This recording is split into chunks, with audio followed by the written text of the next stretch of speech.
mình sẽ làm cái món sốt này ăn với xôi. Thì các bạn trộn cái này nhá, trộn cái sốt dầu trứng này á, với lại pate, hai cái trộn lại với nhau, và sau đó thì xếp lên cái dĩa xôi hoặc là cái hộp xôi. Nó rất thơm luôn, vừa thơm vừa vừa béo, nó hòa quyện ăn rất ngon luôn. Đấy, mình sẽ lấy cái lòng đỏ trứng gà các bạn nha, còn cái lòng trắng thì mình không dùng đâu, lấy bỏ ra. Mình sẽ dùng một thìa cà phê muối 5 g mình cho vô đây, và 2 thìa cà phê đường 10 g. Đầu tiên thì các bạn bật cho mình cái số nhỏ nhất nha, và lưu ý là các bạn cứ đánh đi, đánh kỹ vào.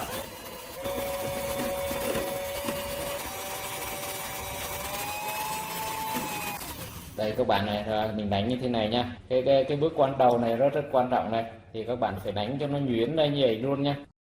Bước này cũng quan trọng thứ hai, tức là các bạn sẽ cho dầu vào chút xíu thôi, ít và đánh cho từ từ đó các bạn này. Các bạn sẽ cho nó nhỏ dần từ từ giống như mình nha.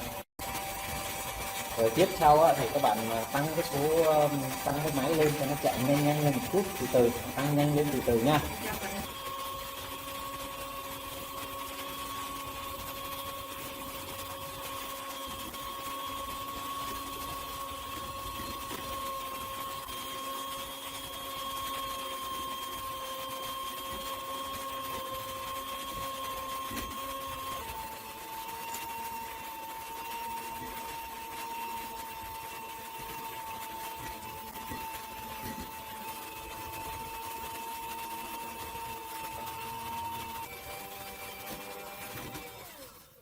Đó, đến bây giờ như thế này là được rồi các bạn này, đánh đến như vậy là được nha.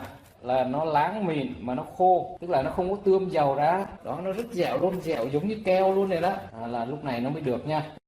Dầu lúc nãy á mà 450 ml thì mình sử dụng hết khoảng độ 100 ml dầu thôi nha. Trong cái số này thì các bạn chia ra làm 4 phần, hôm nay thì mình chỉ sử dụng có một phần thôi.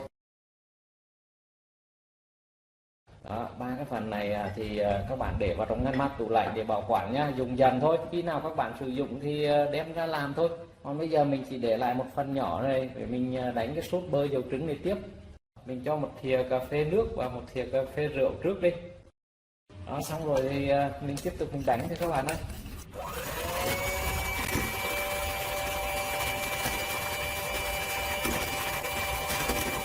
Một thìa cà phê nước và một thìa cà phê rượu tiếp nha. Bởi vì cái màu này này, lúc này cái màu này nó chưa tới, cái màu này nó còn vàng lắm. Như vậy là mình đã sử dụng hết là 2 thìa cà phê nước và 2 thìa cà phê rượu các bạn nha. Thì cái màu như vậy là mình thấy là ok này, ổn rồi này. Lúc này các bạn có thể là dùng bằng phới mình đánh cũng được.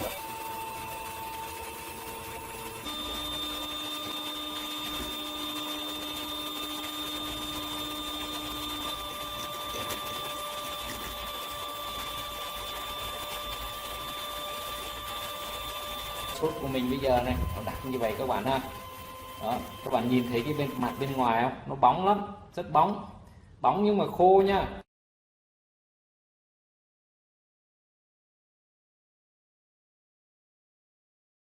Đùng tay vô á, mà nó dính là không có được, lúc đó là có nghĩa là nó còn ướt. Nó ướt như vậy á, là để một vài ngày sau là nó bắt đầu nó bị tươm dầu ra liền à.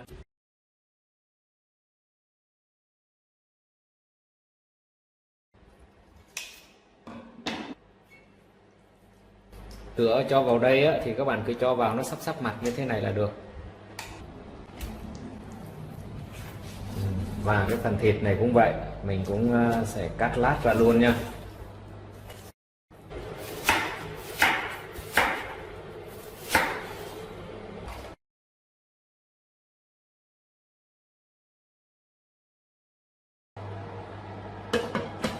Đấy, cái phần thịt này á mình cũng sẽ trụng qua luôn. Thì tất cả đều phải trụng qua nước sôi các bạn ạ.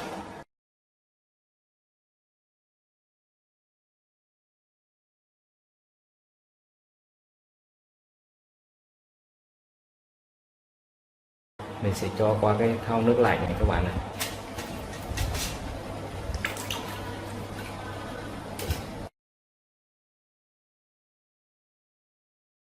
Kế đến thì cái phần mỡ này á mình cũng sẽ trụng qua nước sôi luôn.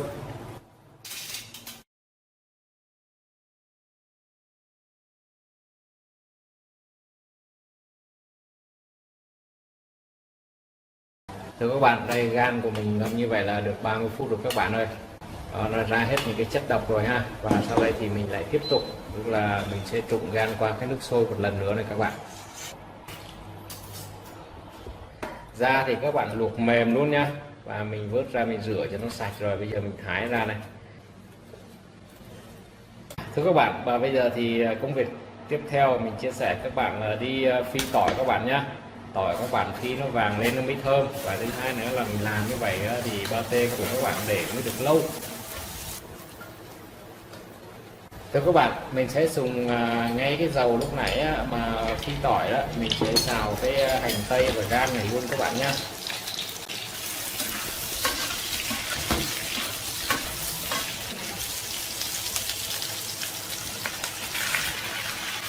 Và mình cho một ít cái hạt nêm vào đây các bạn nha.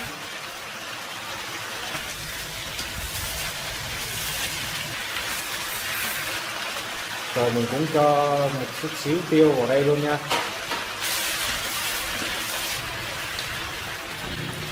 Và thêm một ít cái rượu ngũ vị hương vào đây luôn. Cái pate khi mình ăn nó sẽ thơm và nó ngon hơn. Công việc kế tiếp thì mình sẽ cho sữa vào cái bột bánh mì này các bạn. Sữa vào, có sữa vào thì nó sẽ béo và nó thơm hơn. Thì các bạn cứ cho sữa vào làm sao mà cái mức độ nó lỏng lỏng như thế này này, cái bột bánh mì nó hút vào là vừa ha. Nguyên liệu chính mình cũng đã sơ chế xong rồi. Rồi cả cái phần gan này này mình cũng cho vào đây để mình trộn chung luôn nha. 100g bơ, 30g đường, kế đến là 40g hạt nêm và 3g tiêu xay. Không ăn cay được thì cho ít vào nha. 5g bột ngọt, 15g nước mắm, 45g rượu ngũ vị hương,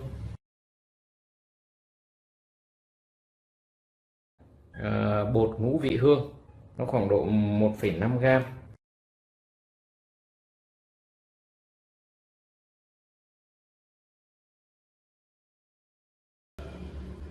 Rồi mình sẽ cho thêm 3 quả hột gà nữa. Hột gà cho vào thì làm cho cái độ kết dính của pate nó tốt hơn. Bột mì đã ngâm với sữa thì lúc này mình cũng cho vào luôn. Và 100g tỏi phi lúc này mình cũng cho vào đây luôn. Đây các bạn trộn đều nó lên nhé, trộn đều cho các cái gia vị và tổng cộng cái hỗn hợp này nó hòa lẫn với nhau, và mình sẽ cho lên máy một xay thôi các bạn ơi.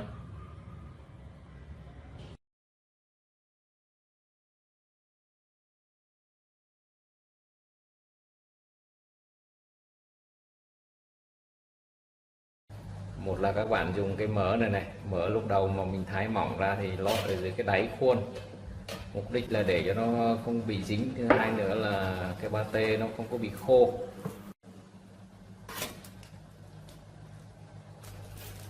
Còn đây là cái cách làm thường thì người ta kinh doanh thì người ta sẽ làm như thế này. Các bạn dùng cái túi bóng kiếng á, để mình lót ở đây, lót cái khuôn này. Cái túi bóng kiếng này á, khi mà để mà các bạn kiểm tra này là túi bóng kiếng này không có độ giãn, khi mình kéo nó ra không có giãn.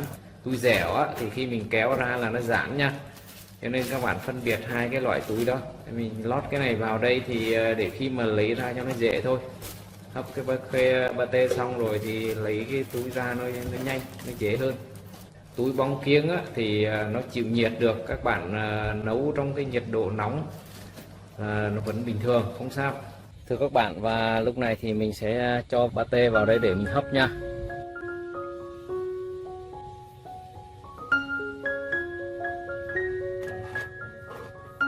Và lúc này thì cái nồi hấp pate của mình là được 4 tiếng rồi các bạn ơi.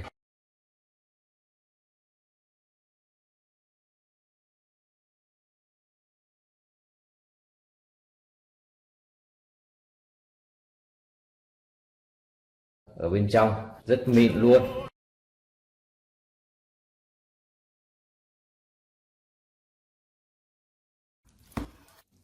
Nhìn ngon chưa nào các bạn. Nguyên liệu mà tôi đã chuẩn bị để làm món thịt jambon gồm có thịt thăn 350g, 350g da, 350g giò sống hay còn gọi là mọc, Và các cái gia vị gồm có muối, đường, hạt nêm và bột ngọt, nước mắm. Kế đến thì có hành tím, gừng, tiêu thì có tiêu xay và tiêu hạt. Ngoài ra trong cái món dăm bông này á, nó sẽ có thêm cái ắp xanh này các bạn. Thì cái ắp xanh này nó sẽ tạo nên cái hương vị đặc biệt, đặc trưng của cái món thịt dăm bông. Thì cái loại này á, các bạn có thể tìm mua ở trên mạng. Ở đây mình sử dụng cái loại này. Các bạn tìm mua ở trên mạng, người ta ship đến cái giá nó cũng rẻ thôi, không có mắc đâu. Và ngoài ra còn có thêm muối đỏ để tạo cho cái dăm bông, thịt dăm bông nó có cái màu đỏ hồng đẹp hơn. Rửa sạch xong rồi thì các bạn cho vào nồi để luộc. Tôi sẽ cho thêm vào đây vài lát gừng đập dập và một củ hành tím, và thêm vào một muỗng cà phê muối.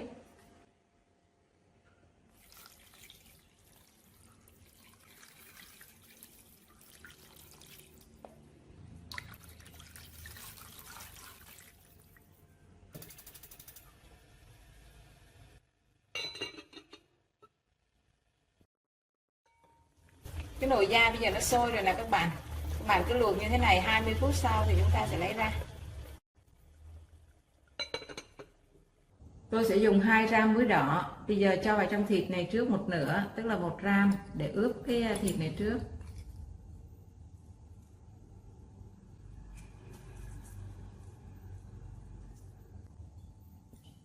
Một muỗng canh hành tím băm 30 gram. Một muỗng cà phê tiêu xay 2 gram. Một muỗng cà phê đường 5 gram. Rượu ấp xanh thì tôi dùng 3 ml, 1/2 cái ống này.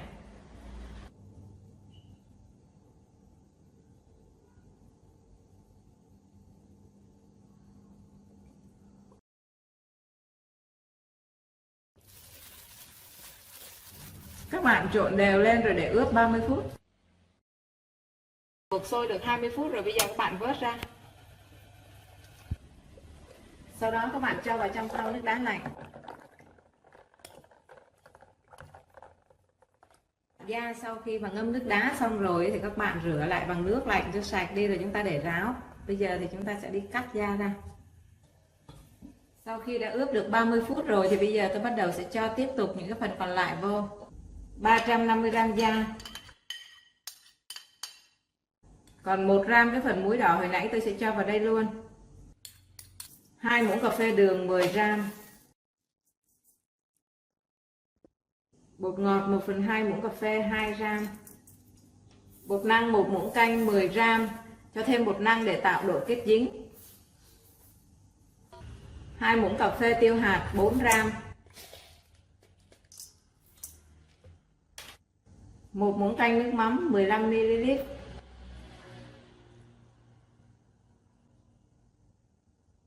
Bây giờ các bạn trộn đều lên giùm mình.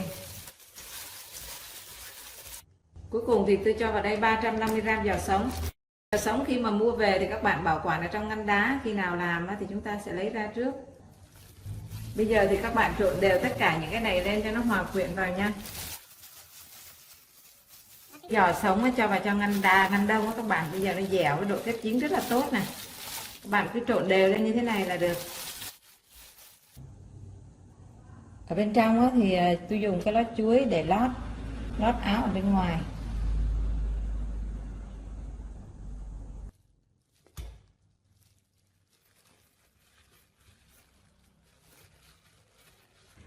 Các bạn cứ cho vô từng phần như thế này thì cứ mỗi phần các bạn lại ém xuống một chút.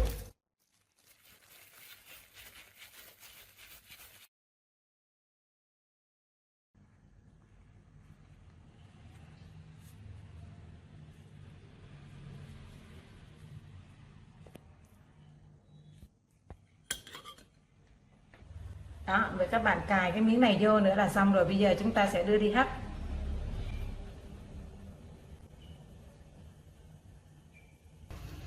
Cái nồi nước mà mình chuẩn bị để hấp bây giờ cũng đã sôi rồi nè các bạn.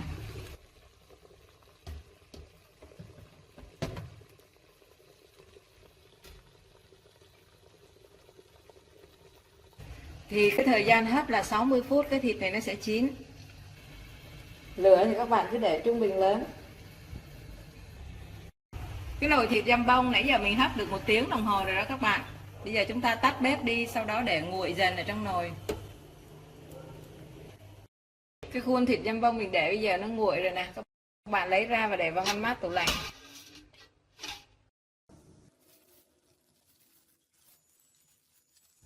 Thơm lừng luôn, trông hồng hào rất là đẹp luôn á. Bây giờ mình sẽ cắt ra nha. Nhìn ngon chưa nào các bạn.